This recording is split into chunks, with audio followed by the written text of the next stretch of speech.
자, 우리 여섯 번째 기업 공개와 증자. 이거는 엄청 중요합니다. 시험 문제 반드시 나온다라고 보시면 돼요.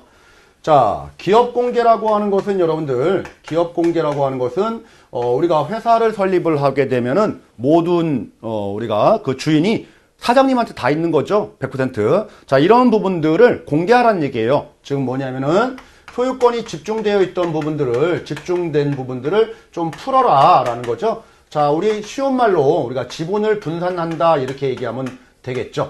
지분 분산 제도가 바로 기업 공개라는 제도인데, 지분이 분산되는 방식은 여러분들 첫 번째, 사장님이 가지고 있던 옛날 주식 구주라고 합니다. 구주를 다른 사람한테 팔면 되겠죠.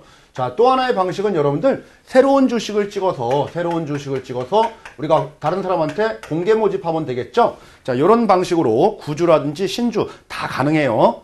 자, 근데 신주 공모를 할 때는 여러분들 우리 일반 사람한테 누구는 많이 주고 누구는 적게 주고 누구는 비싸게 팔고 누구는 싸게 팔고 이렇게 차등해서 적용하면 안 되겠죠. 그래서 동등한 조건으로 공개 모집을 해야 된다라는 게 바로 기업 공개 방식인 거예요.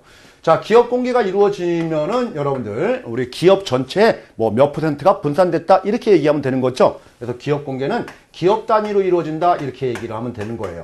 기업 공개는 기업 단위다. 자, 이거랑 좀 비교를 해야 될 부분들이 뭐냐면 여러분들 상장이라는 제도예요. 이 상장이라는 제도는 뭐냐면은 우리 상장 주식 많이 들었죠? 우리 주식을 유통하는 거, 거래소에 등록하는 제도가 바로 상장이에요. 그래서 주식을 거래시킬 수 있는 제도가 바로 상장이다 이렇게 얘기하면 되겠죠. 자, 그러면 이 상장이라고 하는 것은 여러분들 어떻게 이루어지느냐 하면은 기업 단위로 이루어진다라고 하면 틀려요. 우리 주식의 종류 지난 시간에 봤죠? 그래서 주식의 종류별로 상장이 되는 거예요. 보통주가 상장됐다, 우선주가 상장됐다 이렇게 얘기하면 되겠죠. 따라서 증권 종목별로 우리 종목별, 즉 주식별로 상장된다 이렇게 얘기를 하라는 얘기죠. 이거. 그래서 기업 단위가 아니다라는 거 상장은 이런 부분들 좀 눈여겨 좀 보실 필요가 있습니다. 자, 다음으로 요 기업 공개는 여러분들 상장 전 단계에서 이루어지는 게 일반적이에요. 무조건 뭐 100% 그렇다는 얘기는 아니지만은 아셨죠? 그래서 기업 공개는 상장 주식을 가지고 한다 그러면 또 틀린 말이에요. 아셨죠?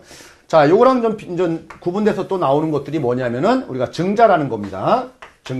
증자라는 것은 우리 여러분들 뭐의 줄임말이냐면은 자본금을 증가시키겠다 이런 말이에요. 자, 자본금이라고 하는 것은 주식하고 채권하고 비교하면은 주식을 발행하겠다 이 말이에요. 주식을 발행하겠다. 자, 이 말이 바로 증자예요.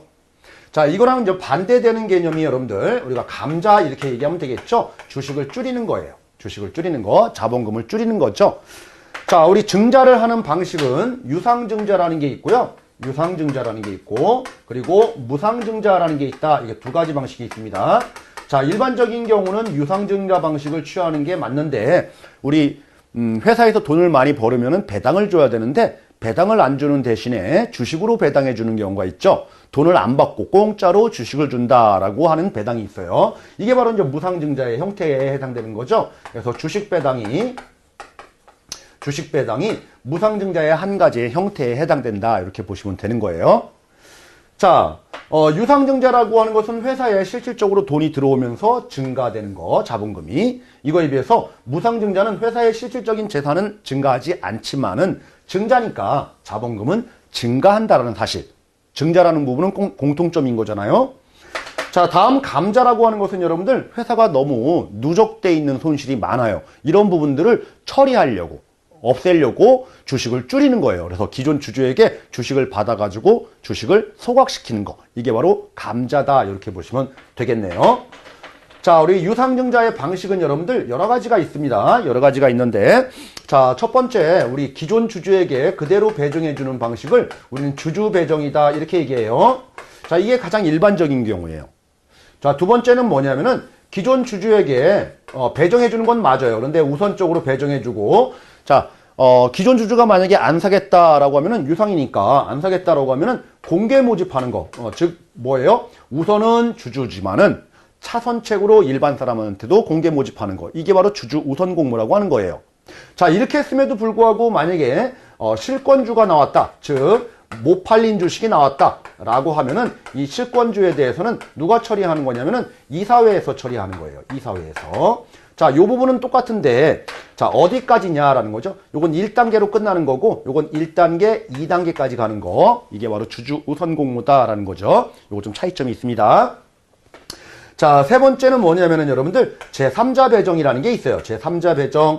자, 기존 주주에게 배정해 주는 게 맞지만은, 우리 거래처라든지, 특수관계에 있는 사람들한테 이렇게 배정해 줄 수도 있겠죠. 이걸 가지고 우리는 제3자 배정, 이렇게 얘기를 합니다. 자, 네 번째 여러분들, 주주, 제3자 말고요. 일반 사람들한테 공개 모집하는 방법도 있어요. 이걸 가지고 우리는 일반 공모증자, 일반 공개 모집한다. 자, 이렇게도 얘기를 하는 겁니다. 자, 이런 일들을 우리 회사가 직접적으로 다 주식을 발행하면서 할 수도 있겠지만은, 그죠? 그래서 다섯 번째, 직접 공모, 직접 발행. 자, 직접적으로 할 수도 있겠지만은, 자, 이런 것들을 우리 회사가 능력이 좀 안 되면은 주식 발행 사무 처리 능력이 조금 부족하다라고 하면은 전문적으로 하는 회사가 있겠죠. 주식 발행과 관련된 증권회사한테 인수를 맡기는 거예요. 그래서 증권사를 인수기관 이렇게도 얘기합니다. 뭐 주식도 그렇고 채권도 그렇고 마찬가지예요. 그래서 증권사를 통해서 간접적으로 우리가 모집할 수도 있다. 간접 공모 이렇게도 얘기합니다. 그래서 직접만 할 수 있다, 간접은 못한다. 또는 간접만 할 수 있다, 직접은 못한다. 이거 다 틀린 말이에요. 그래서 직접 공모, 간접 공모 다 가능하다. 이렇게 정리를 해두시면 되겠네요. 그래서 우선 주주 배정, 주주 우선 공모, 제3자 배정, 일반 공모, 직접 공모 이런 기본적인 우리가 유상증자의 방식 이것도 시험 문제 잘 나오니까 꼭 기억을 해두셔야만 하는 부분입니다. 이거. 자, 마지막으로 여러분들 우리가 자사주라는 게 있는데 이 자사주라고 하는 것은 우리 회사 주식인 거죠. 가끔 나와요. 자사주. 우리 회사 주식을 사들이게 되면은 외부에 유통되는 주식 수가 많겠어요? 줄겠어요?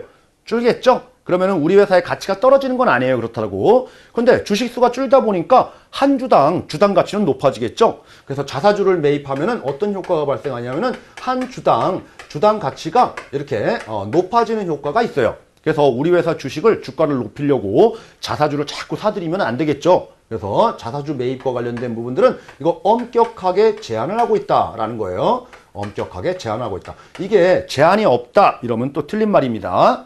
아셨죠? 그래서 자사주 매입과 관련된 기본적인 개념 정도만 기억을 해두셔도 충분할 걸로 보이네요. 자, 여기까지 우리 여섯 번째 주식과 관련된 기업 공개 증자 알아봤습니다. 자, 이거는 채권하고는 무관합니다. 여러분들 주식하고만 관련 있는 거예요.